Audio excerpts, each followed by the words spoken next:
चुनावी जनसभा में इकट्ठा हुए बीएसपी के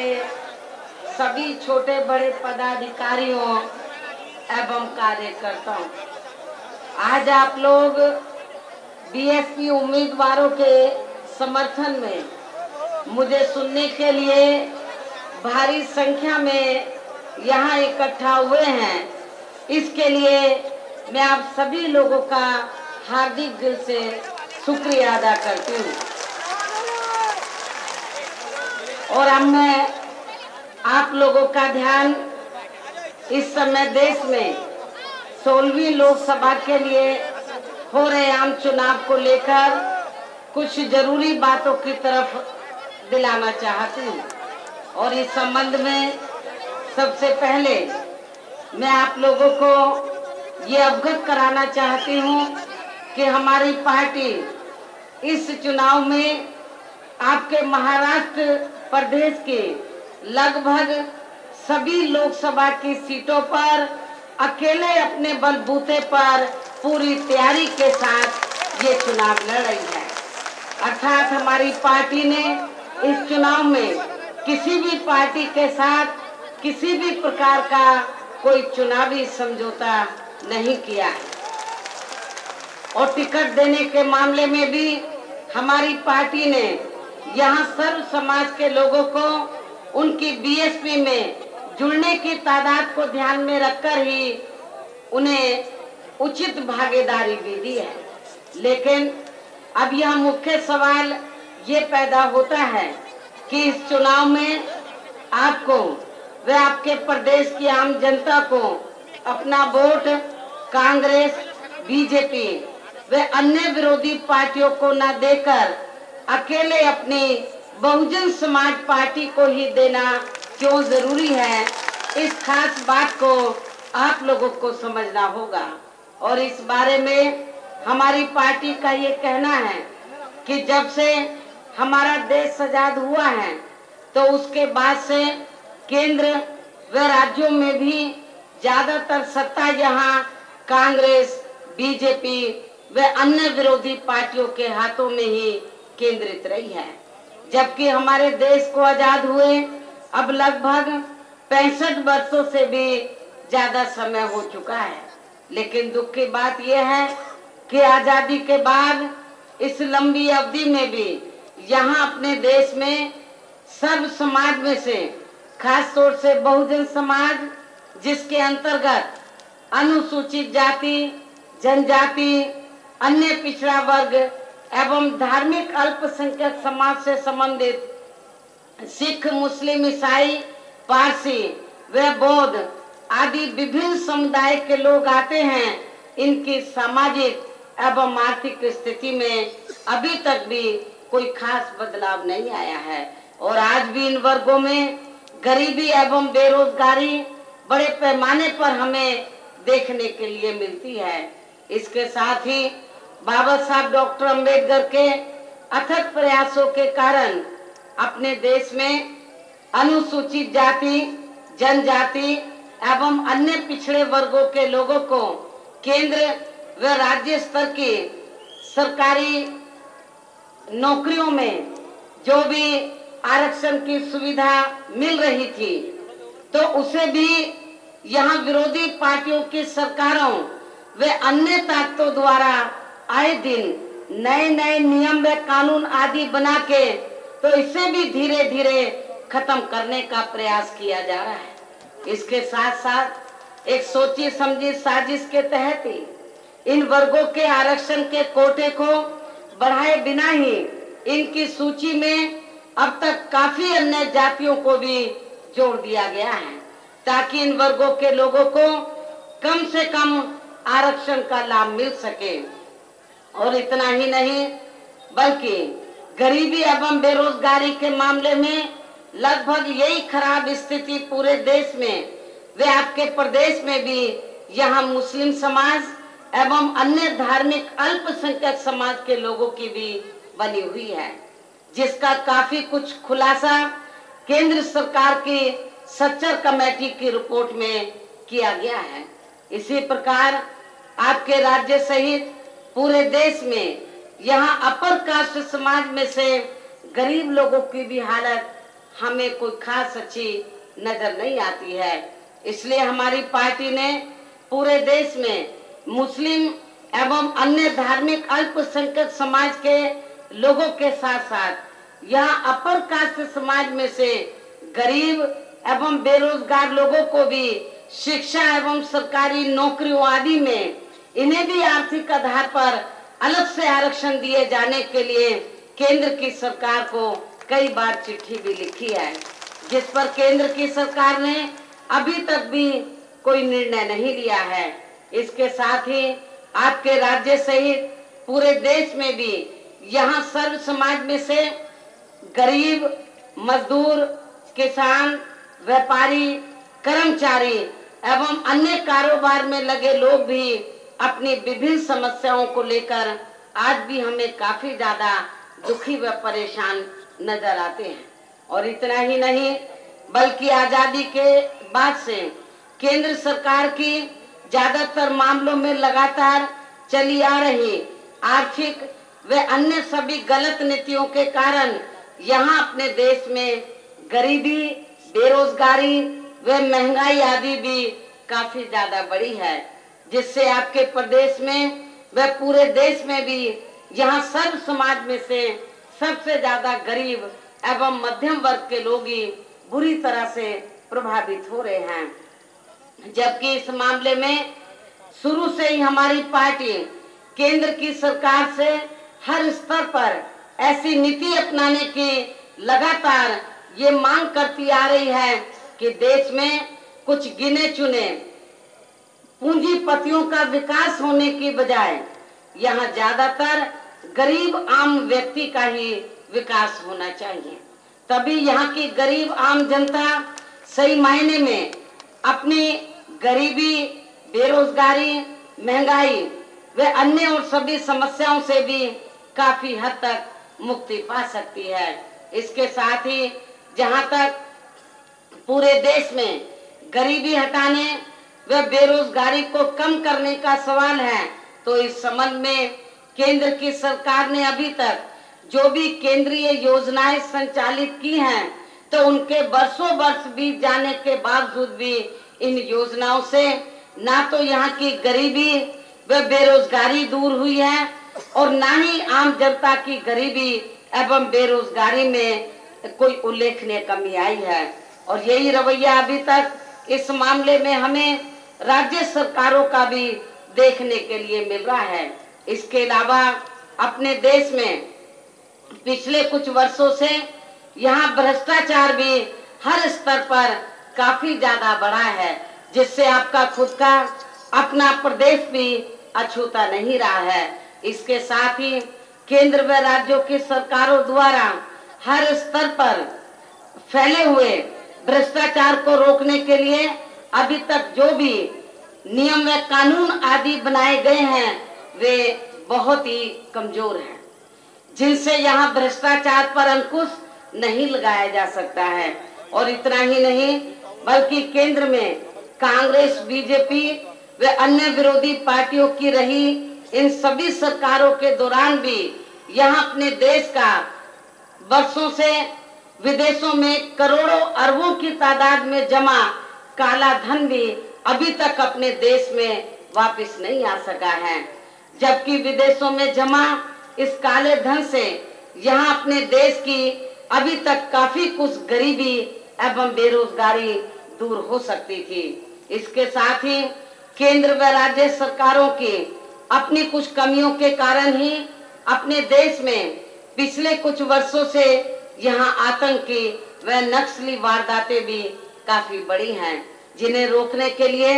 अभी तक भी कोई विशेष ध्यान नहीं दिया जा रहा है। इस प्रकार ऐसे इन सब हालातों के लिए हमारी पार्टी केंद्र व राज्यों में और आपके महाराष्ट्र प्रदेश में भी ज्यादातर सत्ता यहाँ गलत पार्टियों अर्थात कांग्रेस, बीजेपी व अन्य विरोधी पार्टियों के हाथों में ही आने को मानकर चलती है। और इनमें भी हमारी पार्टी सबसे ज्यादा कसूरवार यहाँ कांग्रेस पार्टी को ही मानकर चलती है, जिसने आजादी के बाद लगभग 50 वर्षों से भी ज्यादा समय तक यह केंद्र व राज्यों में भी राज किया है, जो अधिकांश अभी तक भी चल रहा है। इस पार्टी के अलावा केंद्र में बीजेपी का लगभग 6 वर्षों का शासनकाल भी यहाँ हर स्तर पर काफी ज्यादा खराब रहा है, और यही खराब स्थिति केंद्र में कुछ समय के लिए रही, यहाँ अन्य पार्टियों के शासनकाल की भी बनी रही है। और इन सब का मुख्य कारण हमारी पार्टी इनकी गलत नीतियों को ही ज्यादातर जिम्मेवार मानकर चलती है, जिसकी मुख्य वजह यह है कि आजादी के बाद से लेकर अभी तक लगभग ये सभी विरोधी पार्टियां केंद्र व राज्यों में और आपके राज्य में भी ज्यादातर यहाँ बड़े बड़े पूंजीपतियों व धन्ना सेठों की आर्थिक मदद से ही सत्ता में आती रही हैं, और सत्ता में आ जाने के बाद फिर ये पार्टियां अधिकतर मामलों में अपनी सरकार की आर्थिक व अन्य सभी नीतियां यहाँ सर्व समाज के लोगों की सभी समस्याओं को दूर करने के हिसाब से तैयार नहीं करती हैं, बल्कि उन बड़े बड़े पूंजीपतियों व धन्ना सेठों को ही फायदा पहुंचाने के हिसाब से अधिकांश नीतियां तैयार करती हैं, जिनके आर्थिक सहयोग से या धन से चुनाव लड़कर ज्यादातर ये पार्टियां केंद्र व राज्यों में अभी तक यहाँ सत्ता में आती रही हैं, जिसके कारण ही पूरे देश में व आपके प्रदेश में भी यहाँ सर्व समाज के लोग अधिकतर मामलों में अपनी विभिन्न समस्याओं को लेकर आज भी हमें काफी ज्यादा दुखी व चिंतित नजर आते हैं। ऐसी स्थिति में अब मेरा आप लोगों से यही कहना है कि यदि आप लोग पूरे तौर से इन सभी समस्याओं से छुटकारा पाना चाहते हो, तो फिर आप लोगों को राज्यों के साथ साथ केंद्र में भी अब कांग्रेस, बीजेपी व अन्य विरोधी पार्टियों को किसी भी कीमत पर इन्हें यह सत्ता में वापस नहीं आने देना है, बल्कि इन पार्टियों के स्थान पर अब आप लोगों को केवल अपनी पार्टी बहुजन समाज पार्टी को ही केंद्र व अपने राज्य में भी यहाँ सत्ता में लाना होगा, क्योंकि पूरे देश में बहुजन समाज पार्टी ही अकेली एक ऐसी पार्टी है जो विरोधी पार्टियों की तरह देश के बड़े बड़े पूंजीपतियों व धन्ना सेठों की आर्थिक मदद से नहीं, बल्कि अपनी पार्टी के ही आम कार्यकर्ताओं की आर्थिक मदद से चुनाव लड़कर यहाँ केंद्र व राज्यों की सत्ता में आना चाहती है, ताकि हमारी पार्टी के सत्ता में आने के बाद फिर हमारी सरकार के ऊपर किसी भी पूंजीपति व धन्ना सेठ का दबाव ना पड़ सके। और ऐसी स्थिति में ही फिर हमारी पार्टी की सरकार बिना किसी दबाव के आजाद होकर यहाँ सर्व समाज के लोगों की सभी समस्याओं का समाधान करके उन्हें हर मामले में खुशहाल बना सकती है। और इसी नीति व सोच के तहत चलकर ही आबादी के हिसाब से देश के सबसे बड़े प्रदेश अर्थात उत्तर प्रदेश में 4 बार हमारी पार्टी ने अपने नेतृत्व में वहां सरकार बनाई है, और हमने अपनी इन सभी सरकारों के दौरान अपनी पार्टी की विचारधारा एवं सिद्धांतों के तहत चलकर वैसे तो वहां सर्व समाज के हितों का पूरा ध्यान रखा है, लेकिन सभी मामलों में प्राथमिकता पहले हमने वहां सर्व समाज में से उन कमजोर वर्गों के लोगों को दी है, उन दलितों, पिछड़ों और अकलियतों को दी है, जिनके हर मामले में व हर स्तर पर पूर्व की सभी सरकारों में उनके जातिवादी मानसिकता के कारण काफी ज्यादा उपेक्षा की गई है। इसके साथ ही हमारी सरकार ने उत्तर प्रदेश में सर्व समाज में से वहां गरीबों, मजदूरों, किसानों, वकीलों, कर्मचारियों, छात्रों, युवाओं, महिलाओं, व्यापारियों एवं अन्य कारोबार में लगे लोगों के हितों में भी अनेकों महत्वपूर्ण एवं ऐतिहासिक कार्य किए हैं। जिनसे इन्हें काफी ज्यादा लाभ पहुंचा है। और इतना ही नहीं बल्कि उत्तर प्रदेश में हमारी पार्टी के ही शासन काल में यहाँ अपने देश में दलित एवं अन्य पिछड़े वर्गों में जन्मे हमारे महान संतों, गुरुओं व महापुरुषों में भी खास तौर से महात्मा ज्योतिराव फूले, छत्रपति शाहू जी महाराज, श्री नारायणा गुरु, बाबा साहब डॉक्टर भीमराव अंबेडकर एवं मान्यवर श्री कांशीराम जी आदि को भी विभिन्न रूपों में पहली बार वहां पूरा आदर सम्मान दिया गया है, जिनकी पूरे देश में जातिवादी मानसिकता के कारण हर स्तर पर काफी ज्यादा उपेक्षा की गई है। इसके अलावा हमारी सरकार ने उत्तर प्रदेश में वहां सर्व समाज के लोगों के ऊपर किसी भी प्रकार की कोई जुल्म जाति भी नहीं होने दी है। अर्थात हमारी सरकार ने जुल्म जाति करने वाले लोगों को बिना कोई देरी किए हुए उन्हें तुरंत ही जेल की सलाखों के अंदर भेजा है, जहां उनकी असली जगह होनी चाहिए। इसके साथ ही हमने अपने सभी सरकारों के समय में विकट परिस्थितियों में भी वहां कोई भी हिंदू मुस्लिम दंगे व जातीय तनाव आदि भी पैदा नहीं होने दिए हैं, वहां किसी प्रकार की वारदात नहीं होने दिए हैं। और यह हमारी सरकार की कानून व्यवस्था के मामले में वहां अभी तक की बहुत बड़ी उपलब्धि रही है। इस प्रकार से उत्तर प्रदेश में हमारी पार्टी ने अपने सभी चारों शासनकाल के दौरान अपनी पार्टी के सर्वजन हिताय व सर्वजन सुखाय की नीतियों के आधार पर चलकर ही वहां हर मामले में व हर स्तर पर सर्व समाज के लोगों को काफी बेहतरीन सरकार दी है। इसलिए अब मेरा आप लोगों से भी यही कहना है कि यदि आप लोग भी अपने प्रदेश में व पूरे देश में भी ऐसा ही वातावरण पैदा करना चाहते हैं, अर्थात पूरे देश में सर्व समाज के हितों में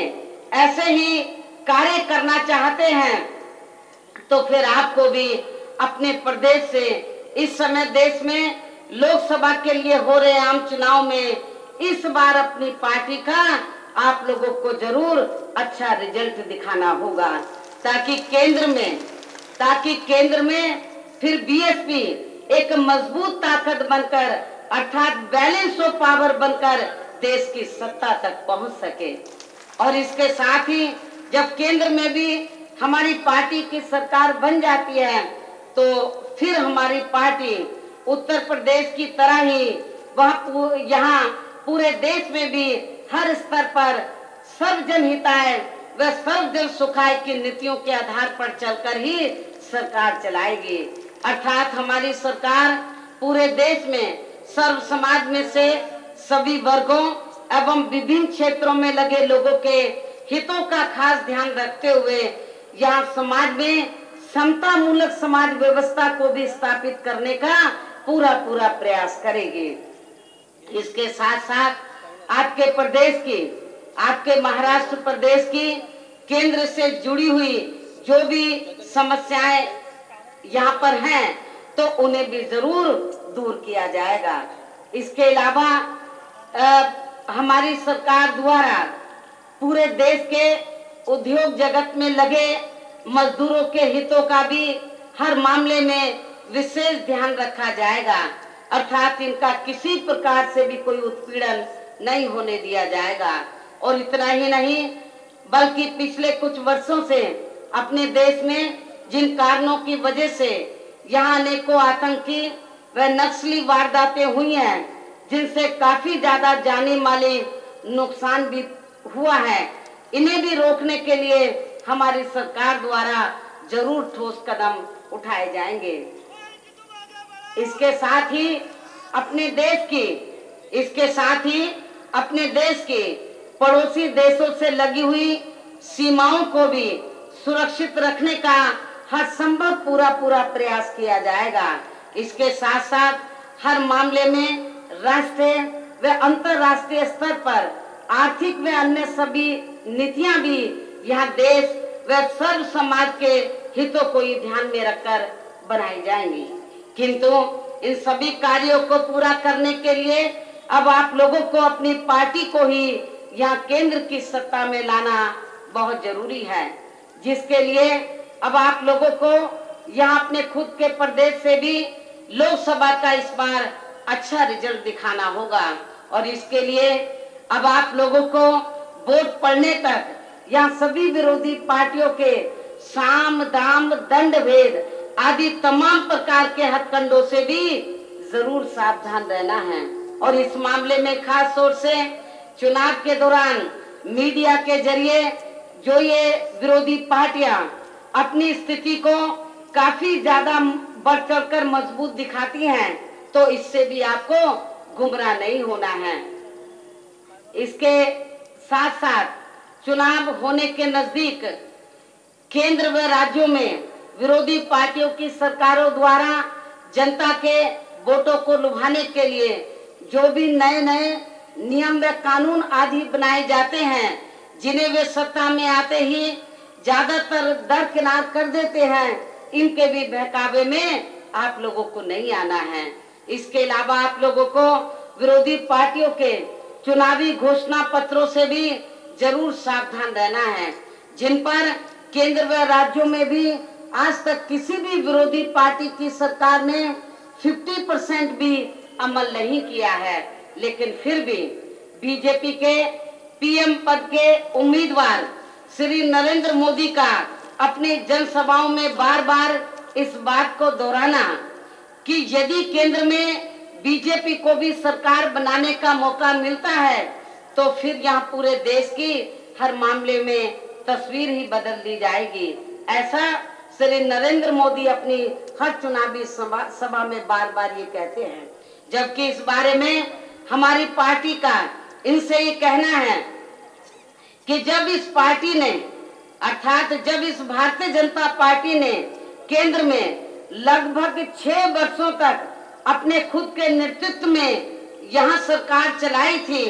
तो तब उस समय इन 6 वर्षों की इस लंबी अवधि में फिर यहाँ इस पार्टी की सरकार ने अपने देश की हर मामले में तस्वीर क्यों नहीं बदल दी थी। लेकिन इसका जवाब भी आसानी से इस पार्टी के नेता नहीं दे पाते हैं। इसलिए इन सब बातों को ध्यान में रखकर अब आप लोगों को विरोधी पार्टियों के चुनावी घोषणा पत्रों में किए गए इनके किसी भी प्रलोभन से जुड़े वायदे के बहकावे में आप लोगों को नहीं आना है। हालांकि इस संदर्भ में वैसे आप लोगों को ये भी मालूम है कि हमारी पार्टी दूसरी पार्टियों की तरह किसी भी चुनाव में अपनी पार्टी का कोई भी चुनावी घोषणा पत्र आदि जारी नहीं करती है, क्योंकि हमारी पार्टी दूसरी पार्टियों की तरह कहने में नहीं बल्कि कार्य करके दिखाने में ही ज्यादा विश्वास रखती है। और उत्तर प्रदेश इस बात का सबसे बड़ा सबूत है। संक्षेप में मेरा यही कहना है कि अब आप लोगों को अपना वोट बहुत ही सोच समझकर ऐसी पार्टी को ही देना है जो आपके हितों के लिए लंबे चौड़े हवाई वायदे करने की बजाय यहाँ जमीनी कार्य करके दिखाने में ज्यादा विश्वास रखती हो। और ये सब आपको यहाँ अपनी पार्टी बीएसपी में ही देखने के लिए मिल सकता है। इसके साथ साथ आप लोगों को ये भी मालूम है कि इस बार देश में लोकसभा के लिए हो रहे आम चुनाव में कांग्रेस पार्टी बिना घोषणा किए हुए अपने युवराज को ही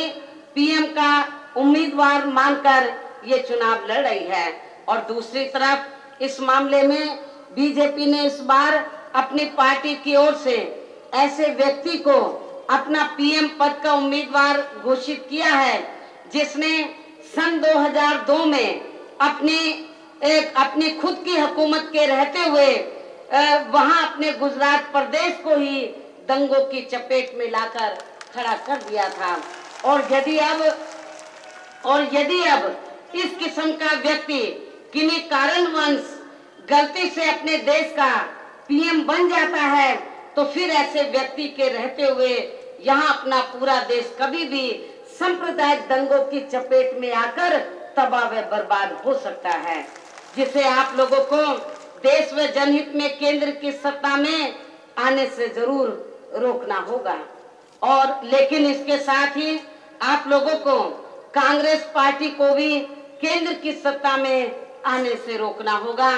जिसने आजादी के बाद केंद्र में अपने लगभग 50 वर्षों के शासनकाल में यहाँ की जनता के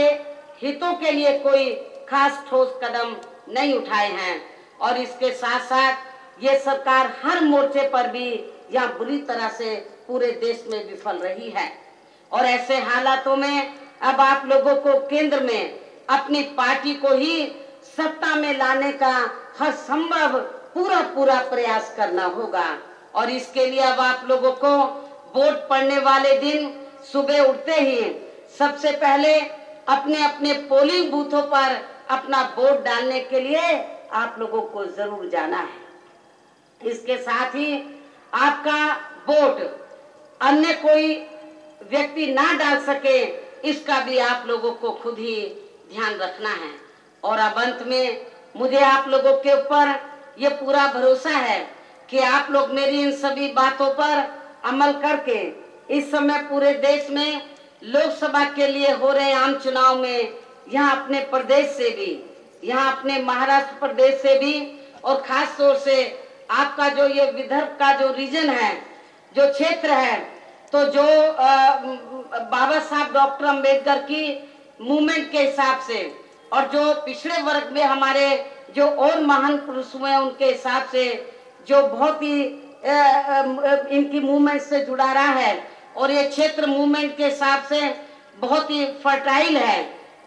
तो मेरा आप लोगों से यही कहना है कि आप लोगों को वैसे विदर्भ में ही नहीं बल्कि पूरे महाराष्ट्र में इस बार आप लोगों को अपनी पार्टी का जरूर अच्छा रिजल्ट आप लोगों को दिखाना होगा, ताकि इस बार हमारी पार्टी केंद्र में अपनी महत्वपूर्ण भूमिका निभा के यहाँ अपने संतों, गुरुओं व महापुरुषों के सपनों को कुछ हद तक जरूर साकार कर सके। इस उम्मीद के साथ अब मैं आप लोगों से यही अपील करती हूँ कि आप लोग वोट पड़ने वाले दिन अपने राज्य एवं पूरे देश के हित में यहाँ के प्रदेश से खड़े किए गए अपने सभी लोकसभा प्रत्याशियों को अपनी पार्टी के चुनाव चिन्ह हाथी के सामने वाले बटन को दबाकर आप लोग इन्हें जरूर कामयाब बनाएंगे। और इनमें से कुछ प्रत्याशी यहाँ मंच पर भी मौजूद हैं, जिनके बारे में आप लोग भली भांति अवगत है। इन्हें भी आप लोग, ये जो आप लोगों के सामने मंच पर खड़े हैं, इन्हें भी आप लोग जरूर कामयाब बनाएंगे। लेकिन अंत में मैं आप लोगों को ये बात जरूर कहना चाहती हूँ, और आप लोग अच्छी प्रकार से जानते हैं कि मान्यवर कांशीराम जी जिन्होंने इस पार्टी की नींव रखी, तो मान्यवर कांशीराम जी ने तो बहुजन समाज पार्टी को बनाने से पहले DS4 बनाया, बामसेफ बनाया, और इन दोनों संगठनों के माध्यम से तो पूरे देश में जब उन्होंने इस देश में जो दबे कुचले लोग हैं उनके मान और सम्मान के लिए जब इस मूवमेंट की शुरुआत की, तो इसकी शुरुआत उन्होंने सबसे पहले महाराष्ट्र स्टेट से की थी, ये आप लोगों को मालूम। लेकिन दुख की बात यह है कि महाराष्ट्र स्टेट उनके जीते जी यहां से अच्छा रिजल्ट ना पार्लियामेंट के चुनाव में ना असेंबली के चुनाव में दे पाया। वो बड़े दुखी रहे, और इस मामले में दुखी होकर वो हमारे बीच में से चले गए। हालांकि उनकी ये दिली तमन्ना थी कि जहां से मैंने ये मूवमेंट शुरू किया है महाराष्ट्र से, वहां सबसे पहले पार्लियामेंट के अंदर हमारे लोग यहाँ से चुन के जाने चाहिए, महाराष्ट्र में सबसे पहले हमारी सरकार बननी चाहिए, ये उनकी दिली तमन्ना थी। लेकिन ये नहीं हो सका उनके जीते जी। हालांकि इनकी ये दिली तमन्ना को, इनकी दिली ख्वाहिश को तो उत्तर प्रदेश ने उनके जीते जी एक बार नहीं 4 बार पूरा किया है। पार्लियामेंट में भी सबसे पहले खाटा बहुजन समाज पार्टी का उत्तर प्रदेश से ही खुला था, ये भी आप लोगों को जानकारी है। लेकिन मानव और कांशीराम जी जो ये चाहते थे अपने जीते जी, तो वो तो आप लोगों ने पूरा नहीं किया। लेकिन अब वो तो हमारे बीच में नहीं है, वो तो अब हमारे बीच में नहीं रहे हैं, लेकिन उन्होंने जो ये कारवां शुरू किया बाबा साहब डॉक्टर अम्बेडकर का जो अधूरा मिशन था उसको मंजिल तक पहुंचाने के लिए जो उन्होंने ये मूवमेंट शुरू किया, तो ये मूवमेंट मरा नहीं है, ये जिंदा है। इस मूवमेंट को केवल आप लोगों को मंजिल तक ले जाना है, इस मूवमेंट को आप लोगों को मंजिल तक ले जाना है। तो मेरी आप लोगों से इस बार जो लोकसभा का आम चुनाव हो रहा है, मेरे आप लोगों से ये दिली ख्वाहिश है कि आप लोग इस बार जो आपके महाराष्ट्र स्टेट में हमने जो लोकसभा के उम्मीदवार चुनाव के मैदान में उतारे हैं, और उनमें से कुछ उम्मीदवार यहाँ पर आपके मंच पर मौजूद हैं। आपके कुछ लोकसभा की सीटों को मिलाकर हमने कुछ जोन बनाए हुए हैं, तो आपके एक जोन का यहाँ पर प्रोग्राम आज आप लोगों ने रखा है।